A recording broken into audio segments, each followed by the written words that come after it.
Here's Benny Goodman again with Sugarfoot Stomp.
New York has just warned us to stand by for the Joe Louis, Jack Sharkey duetto, which you can listen to without changing your seat or shifting your dial.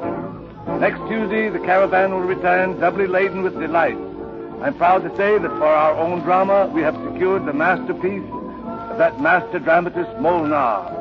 The title role of Lilium will be played by the irresistibly magnetic Frances Lederer, supported by that most picturesque actress Margot. There will be song beside and a perfect festival of music by the Nathaniel Shilkret Orchestra and the Benny Goodman Band. And now, we hate to leave you, but we're as eager as you are to hear what Jules Louis has to say to Jack Sharkey and what his comeback may be if he has one. May it be a good fight, and may a good man win well. Let's listen to the fight.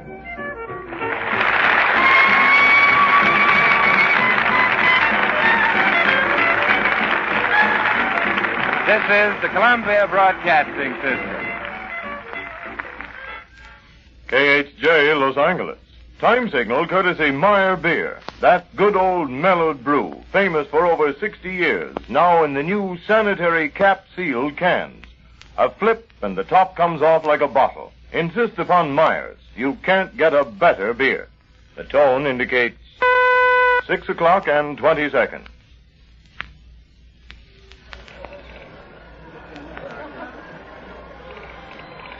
Ladies and gentlemen, the Sharkey-Lewis fight.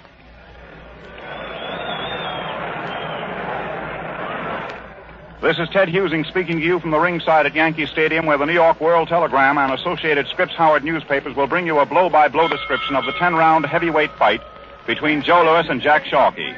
For weeks, the fight world has wondered whether Joe Louis, topped by Max Schmeling, can fight his way back to the topmost ranks of the heavyweight division.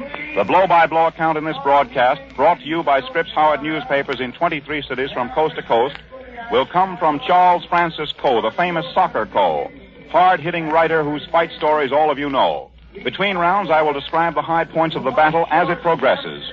35,000 fans have gathered tonight in this great stadium. And here is an announcement from Harry Balow regarding the departure of the fans from the Yankee Stadium. And now let's hear the noise of these thousands and his announcement as they cheer the principals who have just entered the ring. Will follow this feature event. Permit me to present you Frank Philadelphia heavyweight contender Al Eaton. There's an announcement regarding Al Eaton, who is coming up, Philadelphia lad who wants to get into the heavyweight picture. And now the big point is, has the Brown Bomber reloaded that big bertha that helped him blaze a sensational knockout trail along the heavyweight avenue, or has the flame been spiked forever by the smashing impact of Max Schmeling's right-hand clouts to the chin?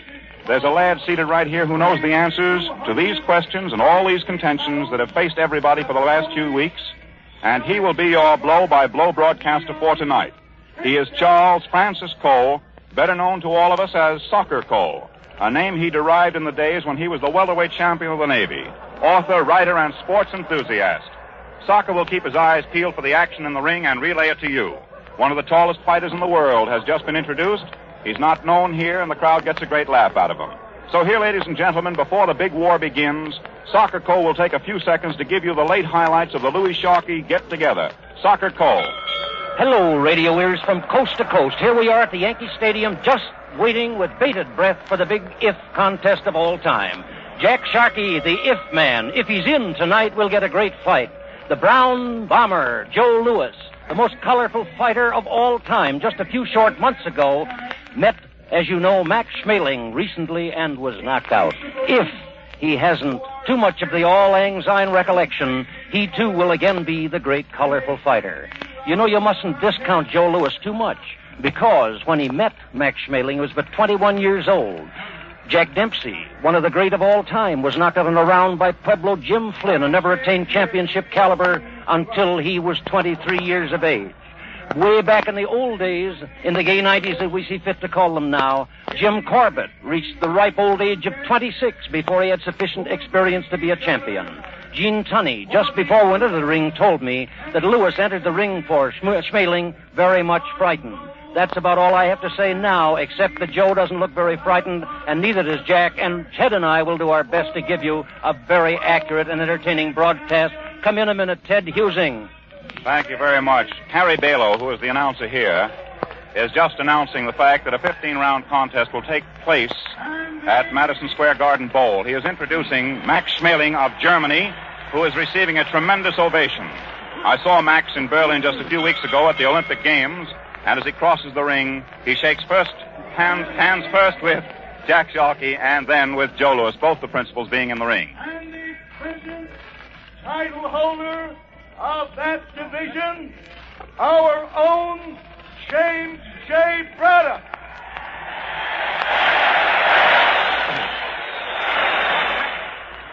James J. Braddock hasn't entered the ring as yet. You probably heard the report today that he's going before the Boxing Commission to ask for a delay of the championship bout because of an injury to his hand, and as yet he hasn't come into the ring. The boys are in the ring. I know that Soccer's looking them over very carefully, and in a few moments I'm going to ask him to tell you what their conditions are. One of them is obscured from us. Wait a minute, here's an announcement again from Harry Balow, but Soccer, you can take it in the meanwhile.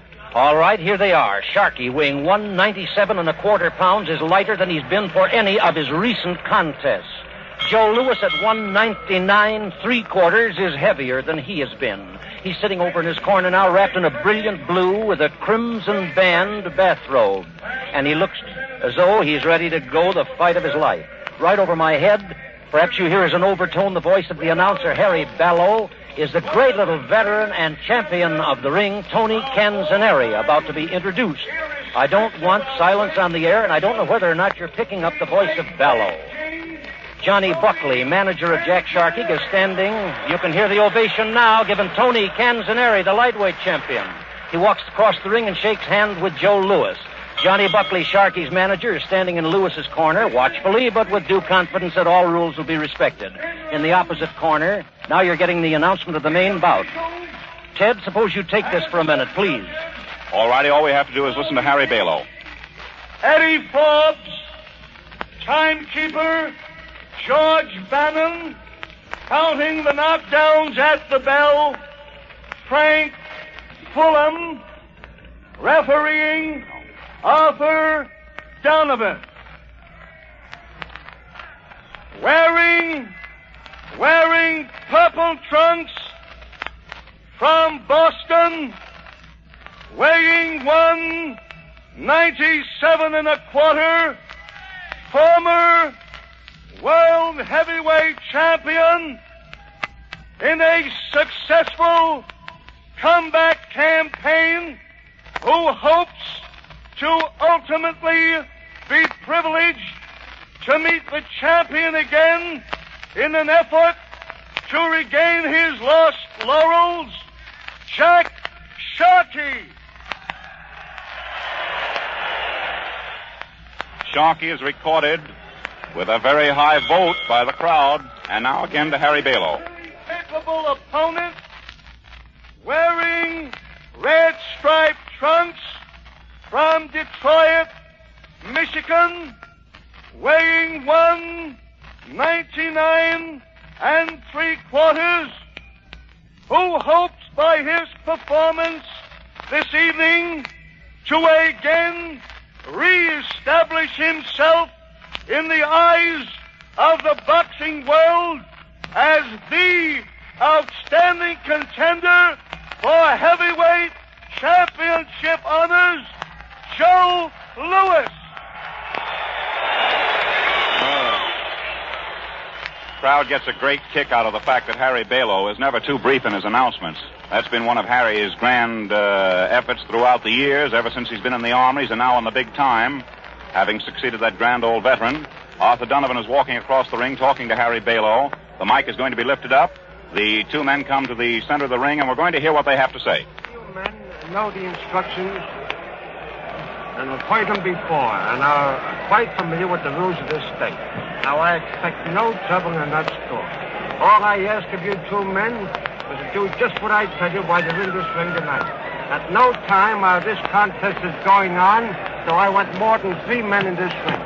Now, when I tell you men to break out of a clinch, I'm going to order you to do so, and I want you to break immediately, and I insist upon a clean break. Now, that's very plain. Okay. Oh, no, we won't stand. Okay. Well, you heard it all, and here's Soccer Cole for the first round. All right, Soccer. In a second, we'll hear the bell. The boys are dancing in their corners. The bell, and they enter the center of the ring. Sharkey with his hands well up. Joe slouching in as usual. Sharkey tries with the left, and they trade left. They circle in the center of the ring. They stand cautiously. There's no rushing in, trading. Sharkey tries into short with the straight left. Joe hits Jack with a right crossover, just like Schmeling hit him, but not an effective punch. Joe comes in with a straight right and a left to Sharkey's head. The right over us. He lands a left to Sharkey's body and a right chop to the chin and a right and a left to the body. Sharkey lands a right uppercut to Joe's face and to his body and a left hook to the side of his head, and they tangle. Arthur Donovan separates them. They're both very cool. Jack tries with the straight left. He takes 2 straight rights to the side of the head, then a straight and a very hard right to the chin. He comes back in gamely with a right to the body, and they tangle. They're squaring off in the center of the ring, boxing with each other. Joe feints with his body. He feints again with his body. Jack short with the left. Joe tries with a wild right and misses. Jack weaves inside, lands a right hand to the body. They're standing close. Joe lands a left hook to the body and a right cross to the head and a right cross to the head and a right cross to the head. And he's laying Sharkey back over the rope. Very gamely, Jack pushes him out there in the center of the ring, squared off again. Sharkey's feinting with the body, but Joe doesn't fall. He's short with the left hand, trying to pull punches from Sharkey. They're both being very cautious. Now out in the center of the ring. Jack leads with a long left. Not there. He tries with a wild right and circles Joe's neck. He tries with an inside right hand uppercut in close, pushes Joe to the ropes. Arthur Donovan, the referee, pulls him back. Jack tries with the left and misses. He tries the left hook and misses.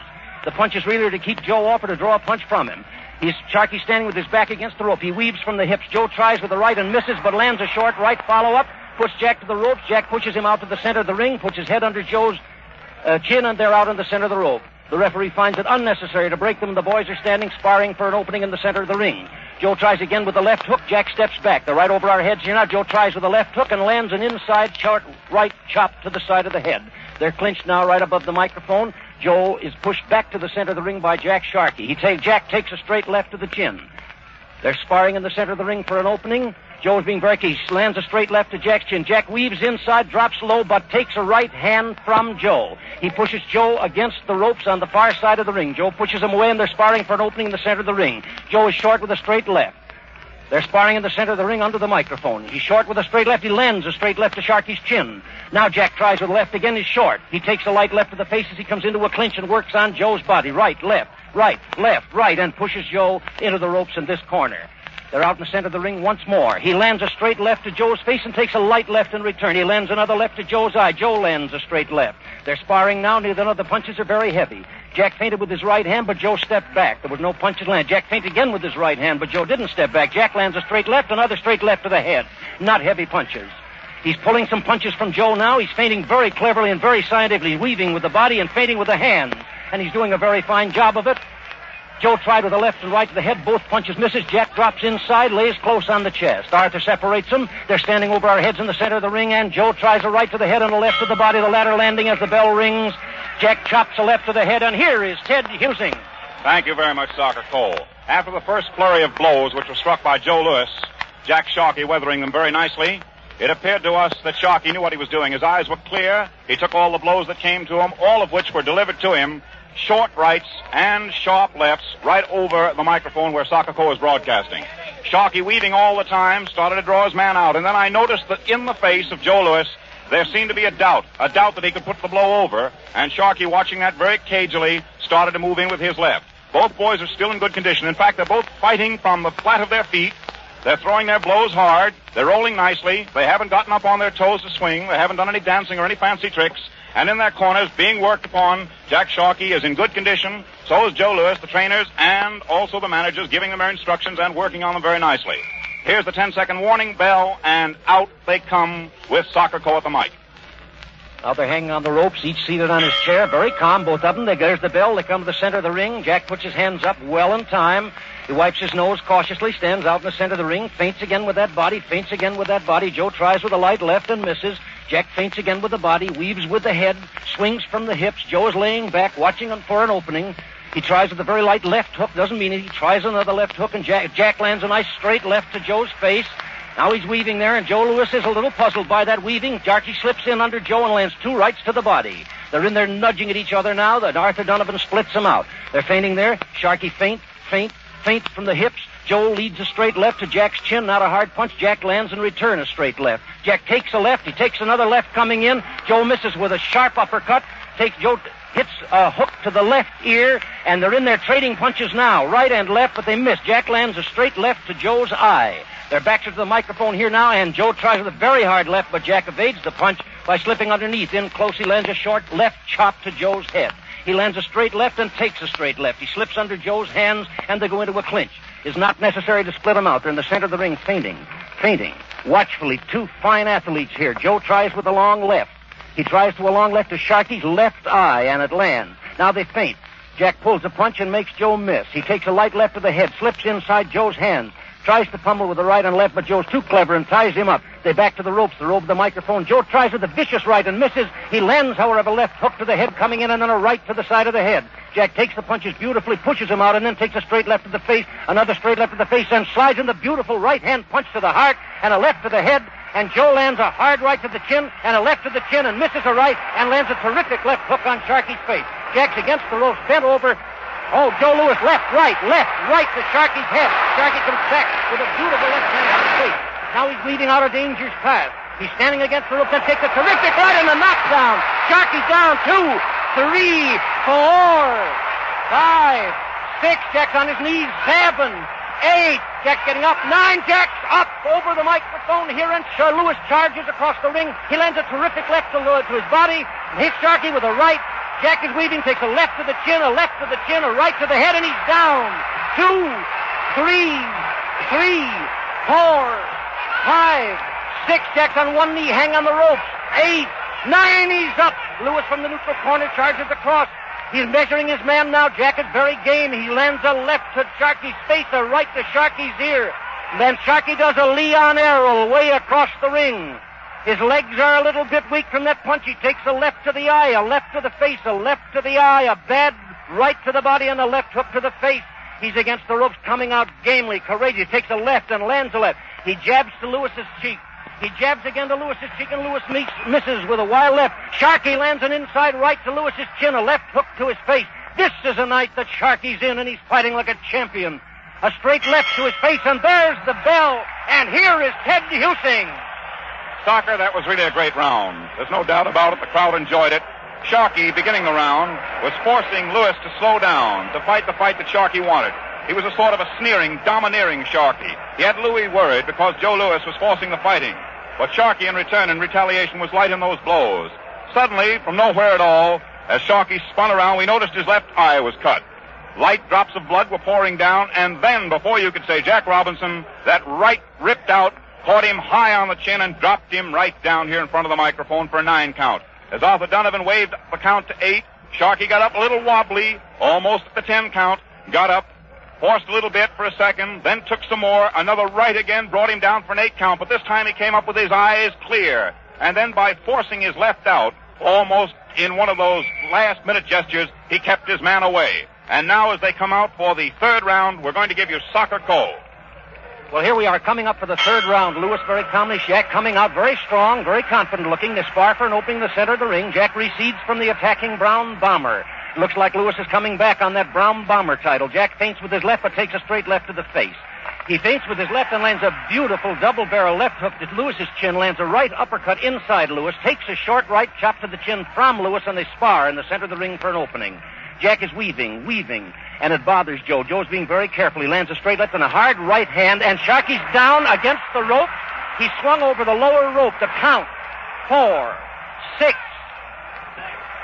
7, 8. Jack is up again. Arthur Donovan, the referee, wipes off his gloves, and he faces the brown bomber, who comes in charging with his left hand extended and tries with a hard right. He hooks a left to Sharkey's chin, and Jack lands a left. Sharkey is hit. There he goes on the chin, and he's fallen before us over the microphone for another knockdown. He's sitting here, taking his mouth guard out, shaking his head. It doesn't look as though he may make it this time. He's 9, 10, and out. 10 and out. Jack made a good fight of it. They're in the center of the ring now, and I'm going to send Ted Husing up into the organization there. Of course, the crowd has gone mad with excitement. The Brown Bomber, once again, is the Brown Bomber, and I'm going to send Ted into the ring to give you the lowdown on what's happening. Take it away, Ted Husing. All right, ladies and gentlemen, here we are. Joe Louis has done it again. He's on the comeback trail. Joe, will you say a word to the audience? 1 minute. Oh, everybody, I'm glad I win. That was Joe Louis's brief statement. You must have something more to say, Joe. You really fought a magnificent Well, battle. I hope I win. Ran the right to go back to the championship anyway. Fine out, Joe. Okay. Joe Louis has just been pulled out by Harry Balow. And if I take a look across the ring, I'll see if it's possible to get over to Jack Sharkey if he isn't in too bad condition. Take a look and see what Jack might have to say over here. Jack Buckley's working on him. He's still out, ladies and gentlemen. He's being taken care of.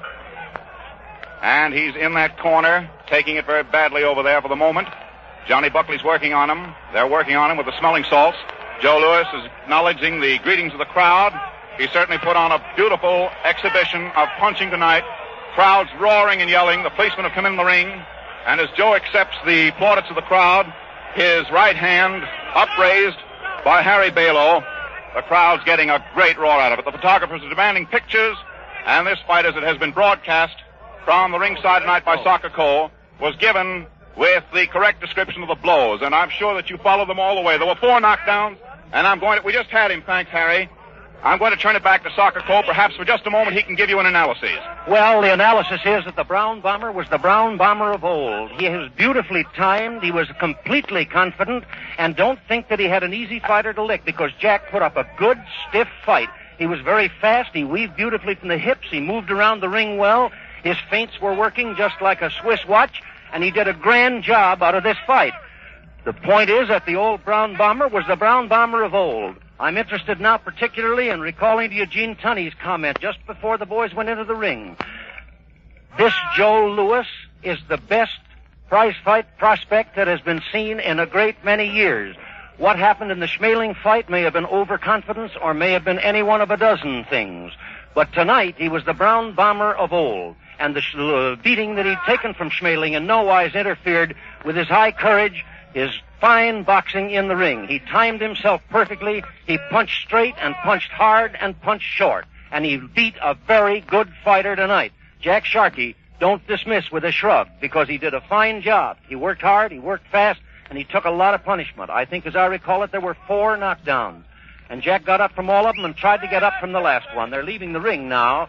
And Sharkey, looking pretty disconsolate, but nevertheless nothing to be ashamed of, is walking out through the ring. You know, they put on the main bout here before the semifinal, so that we'll have still another bout here at the ringside.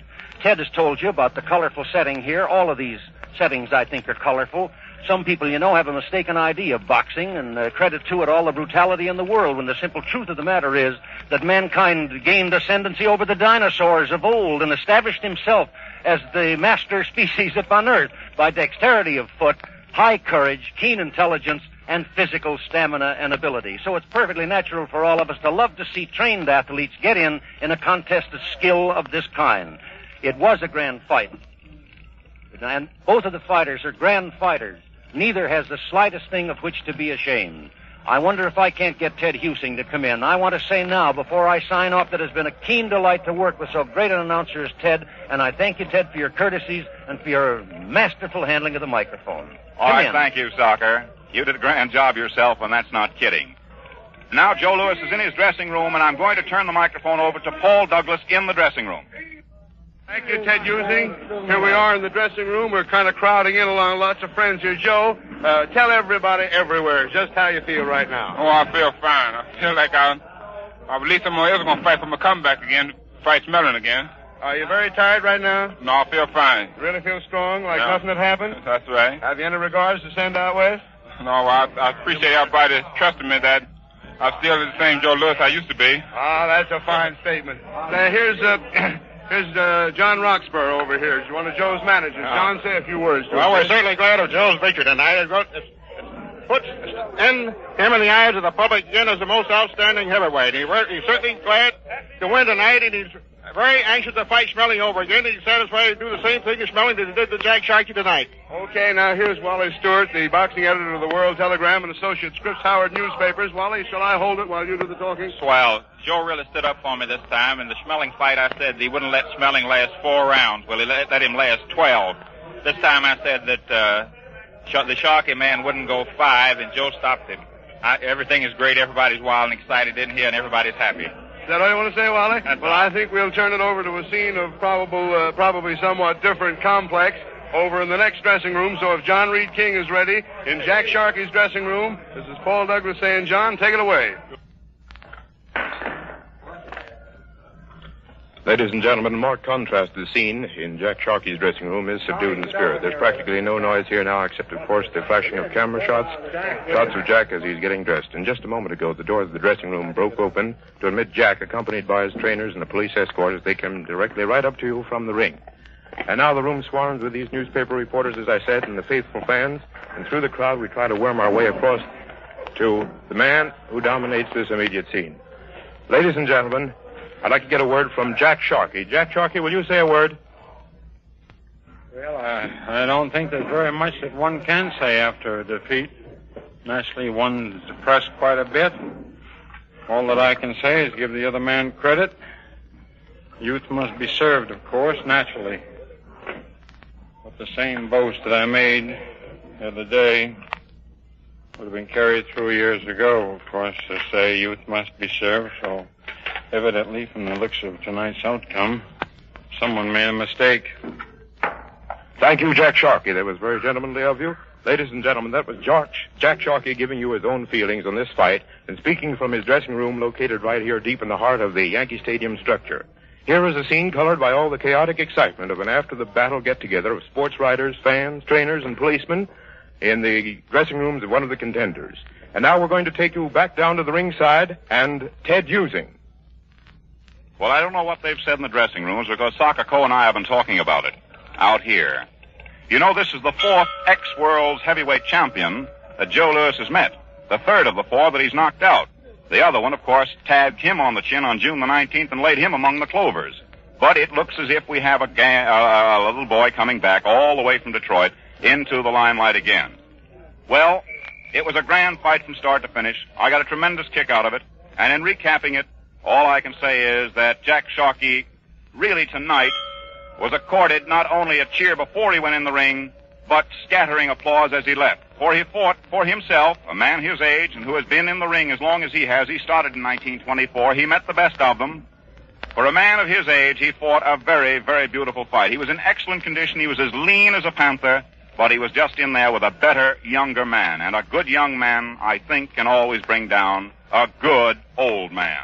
And that's the way you'll have to sum it up. Well, that's all there is from here tonight. This is Ted Husing, who is speaking to you from the ringside at Yankee Stadium.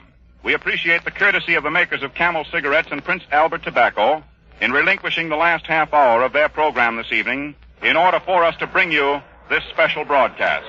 This broadcast has come from the ringside at Yankee Stadium in New York City.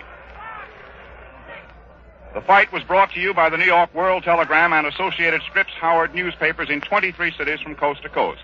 With me at the microphone for the blow-by-blow description tonight was Charles Francis Cole, the famous soccer Cole, who is now at his typewriter pounding out a special story to appear tomorrow in the New York World Telegram and in all the other Scripps Howard newspapers. This is the Columbia Broadcasting System. KHJ, Los Angeles. Firestone Auto Supply time. 20 seconds to 6:29.